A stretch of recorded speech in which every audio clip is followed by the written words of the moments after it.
ये आकाशवाणी पटना है। अब आप अभिषेक दास से प्रादेशिक समाचार सुनिए। पहले मुख्य समाचार। नौकरी के बदले जमीन घोटाला मामले में प्रवर्तन निदेशालय आज राजद अध्यक्ष लालू प्रसाद से पटना में पूछताछ करेगा। मुख्यमंत्री नीतीश कुमार ने आरटीई के तहत कमजोर वर्ग के बच्चों का निजी विद्यालयों में नामांकन सुनिश्चित करने का निर्देश दिया। एनएचएआई ने पटना पूर्णिया एक्सप्रेसवे परियोजना के लिए भूमि अधिग्रहण की अधिसूचना जारी की। 6 जिलों के 29 प्रखंडों के 2050 से अधिक गांवों में भूमि अधिग्रहित की जाएगी। और नासा की अंतरिक्ष यात्री सुनीता विलियम्स और क्रू 9 के अन्य सदस्य 9 महीने अंतरिक्ष में फंसे रहने के बाद पृथ्वी पर लौटे। अब समाचार विस्तार से। नौकरी के बदले जमीन घोटाला मामले में प्रवर्तन निदेशालय आज राजद अध्यक्ष लालू प्रसाद से पटना में पूछताछ करेगा। जांच एजेंसी ने इस संबंध में उन्हें समन जारी किया है। गौरतलब है कि कल इस मामले में लालू प्रसाद की पत्नी और पूर्व मुख्यमंत्री राबड़ी देवी और उनके बेटे तेज प्रताप यादव से पूछताछ की गई थी। मुख्यमंत्री नीतीश कुमार ने कहा है कि शिक्षा का अधिकार कानून आरटीई के तहत तय सीटों पर कमजोर वर्ग के बच्चों का निजी विद्यालयों में नामांकन सुनिश्चित होना चाहिए। विधानसभा में प्रश्नकाल के दौरान श्री कुमार ने कहा कि इस संबंध में उन्होंने शिक्षा मंत्री और विभागीय पदाधिकारियों को निर्देश दिया है। श्री कुमार ने राजद के ललित कुमार यादव के सवाल पर हस्तक्षेप करते हुए कहा कि सरकार निजी विद्यालयों में आरटीई के अनुरूप निचली कक्षा में तय सीटों पर कमजोर वर्ग के बच्चों का नामांकन सुनिश्चित करने का प्रयास कर रही है। हम लोग तो कमजोर वर्गों के लिए रात दिन काम करते हैं। एक एक चीज की जांच करवाएंगे। क्यों कोई दिक्कत कहीं हो रही है इसको हम देखेंगे। एक अधिनियम आरटीई के तहत कमजोर वर्गों के बच्चों का नामांकन होना चाहिए, लेकिन नहीं हो रहा है। सरकार का जवाब भी इसकी पुष्टि करता है। पूरे तौर पर ध्यान दीजिए। और एक और अधिकारी भी है, मैं इनको भी कहूंगा कि इसको ध्यान से देखिए। उप मुख्यमंत्री सह वित्त मंत्री सम्राट चौधरी ने कहा कि राज्य के शिक्षकों को 7 दिनों के भीतर वेतन भुगतान कर दिया जाएगा। विधान परिषद में शून्यकाल के बाद कई सदस्यों द्वारा शिक्षकों को 4 माह से वेतन भुगतान नहीं होने का मामला उठाए जाने के बाद उप मुख्यमंत्री ने ये घोषणा की। भारतीय राष्ट्रीय राजमार्ग प्राधिकरण एनएचएआई ने पटना पूर्णिया एक्सप्रेसवे परियोजना के लिए भूमि अधिग्रहण से संबंधित अधिसूचना जारी कर दी है। अधिसूचना के अनुसार एक्सप्रेसवे के लिए 6 जिलों के 29 प्रखंडों में 2050 से अधिक गांवों में भूमि अधिग्रहित की जाएगी। पथ निर्माण मंत्री नितिन नवीन ने कहा कि 6 महीने के भीतर निविदा जारी कर एक्सप्रेसवे का निर्माण शुरू करने का लक्ष्य है।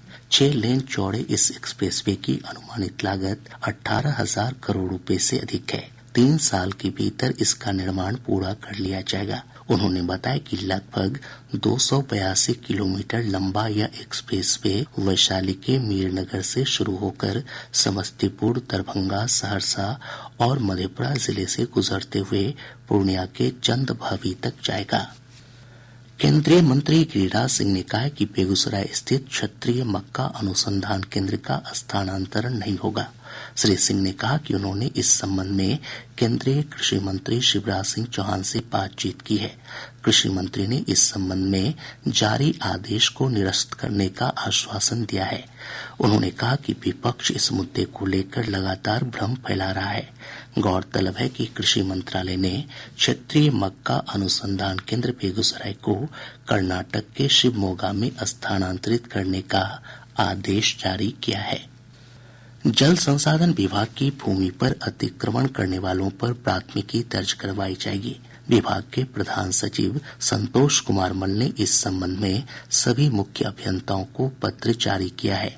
साथ ही उन्होंने सभी जिलाधिकारियों और पुलिस अधीक्षकों को विभागीय अधिकारियों की ओर से अतिक्रमण कार्यों पर दर्ज कराई जाने वाली प्राथमिकी पर अविलंब विधि सम्मत कार्रवाई करने का निर्देश दिया।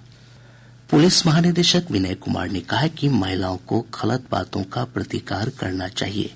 श्री कुमार पटना के पुलिस मुख्यालय में महिला सशक्तिकरण, सुरक्षा और सम्मान विषय पर आयोजित एक कार्यक्रम को संबोधित कर रहे थे। उन्होंने कहा कि अश्लीलता किसी भी रूप में माफी योग्य नहीं है। श्री कुमार ने कहा कि बिहार में महिलाओं की सुरक्षा के लिए पुलिस ने कई महत्वपूर्ण कदम उठाए हैं। बिहार के बारे में एक अवधारणा है कि बिहार में महिलाओं के प्रति अपराध बहुत अधिक है। एनसीआरबी के डाटा को कोट करूं तो बिहार जो है 9वें स्थान पर आता है महिला अपराध की जहां तक बात है। इसके अलावा जो 112 की सुविधा जो दी गई है इमरजेंसी रिस्पांस सपोर्ट सिस्टम के माध्यम से, एक कॉल अवे है पुलिस, तो ये सुविधा भी महिलाओं के लिए उपलब्ध है। आजकल टेक्नोलॉजी के उपयोग से बहुत सारे app, women safety app launch हुए हैं जिनका उपयोग महिलाएं कर रही हैं। राज्य को ऊर्जा और कृषि क्षेत्र में उत्कृष्ट प्रदर्शन के लिए सम्मानित किया गया है। एक मीडिया हाउस द्वारा नई दिल्ली में आयोजित कार्यक्रम में देश में सबसे अधिक स्मार्ट बिजली मीटर लगाने पर राज्य की बिजली कंपनी को स्वर्ण पुरस्कार प्रदान किया गया। ऊर्जा सचिव सह बिजली कंपनी के सीएमडी पंकज कुमार पाल ने यह पुरस्कार ग्रहण किया। वहीं कृषि और किसान सशक्तिकरण के लिए सूचना प्रावैधिकी फल श्रेणी में बिहार कृषि ऐप को स्वर्ण पदक से सम्मानित किया गया। कृषि विभाग के सचिव संजय कुमार अग्रवाल ने यह पुरस्कार ग्रहण किया। मुख्यमंत्री नीतीश कुमार को अमेरिका स्थित हार्वर्ड केनेडी स्कूल के कानून और नीति छात्र समूह तथा भारतीय छात्र समुदाय की ओर से आयोजित ऑनलाइन चर्चा में शामिल होने के लिए आमंत्रित किया गया है। यह ऑनलाइन चर्चा अप्रैल में आगामी 10 वर्षों के लिए बिहार का विजन, शिक्षित, समृद्ध और सक्षम विषय पर आयोजित होगी। प्रादेशिक समाचार आप आकाशवाणी पटना से सुन रहे हैं। और अब एक जरूरी सूचना। आकाशवाणी का प्रादेशिक समाचार एकांश पटना हिंदी भाषा के लिए आकस्मिक समाचार संपादक और आकस्मिक प्रसारण सहायक का पैनल तैयार करने के लिए योग्य अभ्यर्थियों से आवेदन आमंत्रित कर रहा है। आवेदन की अंतिम तिथि 25 मार्च है। अधिक जानकारी newsonair.gov.in के वैकेंसी सेक्शन या प्रादेशिक समाचार एकांश पटना के एक्स हैंडल @AIRnews_पटना से प्राप्त की जा सकती है। अब बढ़ते हैं समाचारों की ओर। अंतरिक्ष यात्री सुनीता विलियम्स और बुच विल्मोर आज सुबह स्पेस एक्स क्रू ड्रैगन अंतरिक्ष यान पर सवार होकर धरती पर वापस आ गए हैं। उनके स्पेस एक्स कैप्सूल ने पैराशूट से मेक्सिको की खाड़ी के लिए उड़ान भरी। फ्लोरिडा पैनहैंडल में तलहासी के तट पर स्प्लैश डाउन हुआ, जिससे दोनों अंतरिक्ष यात्रियों की 9 महीने की कठिन परीक्षा समाप्त हुई। And splashdown, Crew 9 back on Earth. And SpaceX Freedom, splashdown, good main release. Copy splashdown. Nick, Alex, Butch, Sunny, on behalf of SpaceX, welcome इसके home. साथ ही अंतरिक्ष यात्रियों ने स्पेस एक्स के क्रू 9 के साथ नासा के निक हेग और रूसी अंतरिक्ष यात्री अलेक्जेंडर कोर्बुनोव के साथ अपनी यात्रा पूरी की। विल्मोर और विलियम्स पिछले साल जून से अंतर्राष्ट्रीय अंतरिक्ष स्टेशन पर थे। दोनों ने अंतरिक्ष में 286 दिन बिताए, जो अनुमान से 278 दिन अधिक है। औरंगाबाद के कुटुंबा से विधायक राजेश कुमार प्रदेश कांग्रेस के नए अध्यक्ष बनाए गए हैं। उन्हें अखिलेश प्रसाद सिंह की जगह नया अध्यक्ष बनाया गया है। अखिल भारतीय कांग्रेस कमेटी ने इस संबंध में अधिसूचना जारी कर दी है। बिहार विधानसभा चुनाव को देखते हुए इस फेरबदल को काफी महत्वपूर्ण माना जा रहा है। राजेश कुमार 10 वर्षों से कांग्रेस में अनुसूचित जाति और जनजाति जाति विभाग के प्रदेश अध्यक्ष रह चुके हैं। उन्होंने वर्ष 2015 और 2020 के विधानसभा चुनाव में लगातार जीत हासिल की थी। भाजपा ने विधानसभा चुनाव को लेकर अभियान गीत जारी किया है। पार्टी के प्रदेश प्रभारी विनोद तावड़े ने सोशल मीडिया पर जम के बिहार, गम के बिहार, अमृत काल में दम के बिहार नाम से यह गीत जारी किया है। इस वीडियो में पार्टी ने एनडीए सरकार की उपलब्धियों और केंद्र की योजनाओं को विस्तार से दिखाया है। पश्चिमी विक्षोभ के सक्रिय होने से प्रदेश के अधिकतर हिस्सों में कल से 23 मार्च के बीच बारिश की संभावना है। मौसम विभाग ने कहा है कि इस दौरान 30 से 40 किलोमीटर प्रति घंटे की रफ्तार से तेज हवा भी चल सकती है। कुछ जगहों पर वज्रपात की भी आशंका है। बारिश की संभावना को देखते हुए किसानों को अपने कटे तथा खुले स्थान पर रखे फसल के सुरक्षित भंडारण की सलाह दी गई है। नवादा जिले के वारिसलीगंज विधानसभा क्षेत्र से विधायक अरुणा देवी के पति अखिलेश सिंह पर एक महिला से अभद्र व्यवहार करने और उसे जान से मारने की धमकी देने के मामले में प्राथमिकी दर्ज कराई गई है। साथ ही विधायक के सरकारी अंगरक्षक को निलंबित कर दिया गया है। अररिया जिले के फुलकाहा थाना में पदस्थापित एएसआई राजीव कुमार मल्ल की मौत के मामले में फुलकाहा थानाध्यक्ष रौनक कुमार को निलंबित कर दिया गया है। डीआईजी प्रमोद कुमार मंडल ने बताया कि जांच रिपोर्ट में यह बात सामने आई है कि थानाध्यक्ष की लापरवाही के कारण एएसआई की मौत हुई।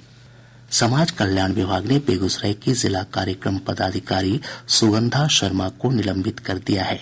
निलंबित पदाधिकारी के खिलाफ आंगनबाड़ी सेविकाओं की चल रही हड़ताल को जारी रखने और इसे वापस नहीं लेने का दबाव बनाने संबंधी बातचीत का आरोप है। पटना के कंकरबाग थाना क्षेत्र के अशोक नगर में अपराधियों ने एक व्यक्ति से 1 करोड़ रुपए लूट लिए। पुलिस ने इस मामले में कार्रवाई करते हुए एक व्यक्ति को गिरफ्तार किया है। मुंगेर जिले के कासिम बाजार थाना क्षेत्र के शक्तिनगर बिंदवारा नया टोला में पुलिस ने छापेमारी कर एक मिनीगन फैक्ट्री का उद्भेदन किया है। मौके से निर्मित अर्धनिर्मित हथियार के साथ हथियार बनाने के उपकरण और 30 कार्टन शराब बरामद की गई है। फैक्ट्री संचालक को गिरफ्तार कर लिया गया है। अब पटना से प्रकाशित प्रमुख समाचार पत्रों की सुर्खियां। आज के सभी समाचार पत्रों ने अलग अलग खबरों को प्रमुखता से प्रकाशित किया है। हिन्दुस्तान की सुर्खी है, राज्य में शिक्षकों के चौथे चरण की बहाली प्रक्रिया मई से शुरू होगी। दैनिक जागरण ने मुख्यमंत्री नीतीश कुमार के हवाले से लिखा है, आरटीई नहीं मानने वाले स्कूलों पर होगी कार्रवाई। प्रभात खबर ने नौकरी के बदले जमीन घोटाला मामले में पूर्व मुख्यमंत्री राबड़ी देवी और उनके पुत्र तेज प्रताप यादव से ईडी की पूछताछ को प्रमुखता से प्रकाशित किया है। दैनिक भास्कर लिखता है, आसमां से उतरी दुआ, सुनीता की ऐतिहासिक सुबह। राष्ट्रीय सहारा ने लिखा है, कम गंभीर मामलों में जमानत नहीं देने पर सुप्रीम कोर्ट ने जताई चिंता। आज अखबार की सुर्खी है, विधानसभा चुनाव से पहले कांग्रेस ने बदला प्रदेश अध्यक्ष। और अब अंत में मुख्य समाचार एक बार फिर। नौकरी के बदले जमीन घोटाला मामले में प्रवर्तन निदेशालय आज राजद अध्यक्ष लालू प्रसाद से पटना में पूछताछ करेगा। मुख्यमंत्री नीतीश कुमार ने आरटीई के तहत कमजोर वर्ग के बच्चों का निजी विद्यालयों में नामांकन सुनिश्चित करने का निर्देश दिया। एनएचएआई ने पटना पूर्णिया एक्सप्रेसवे परियोजना के लिए भूमि अधिग्रहण की अधिसूचना जारी की। 6 जिलों के 29 प्रखंडों के 2050 से अधिक गांव में भूमि अधिग्रहित की जाएगी। और नासा की अंतरिक्ष यात्री सुनीता विलियम्स और क्रू 9 के अन्य सदस्य 9 महीने अंतरिक्ष में फंसे रहने के बाद पृथ्वी पर लौटे। इसके साथ ही आकाशवाणी पटना से प्रसारित प्रादेशिक समाचार का ये अंक समाप्त हुआ। आकाशवाणी पटना से अगला समाचार बुलेटिन दोपहर बाद 3:10 पर प्रसारित किया जाएगा।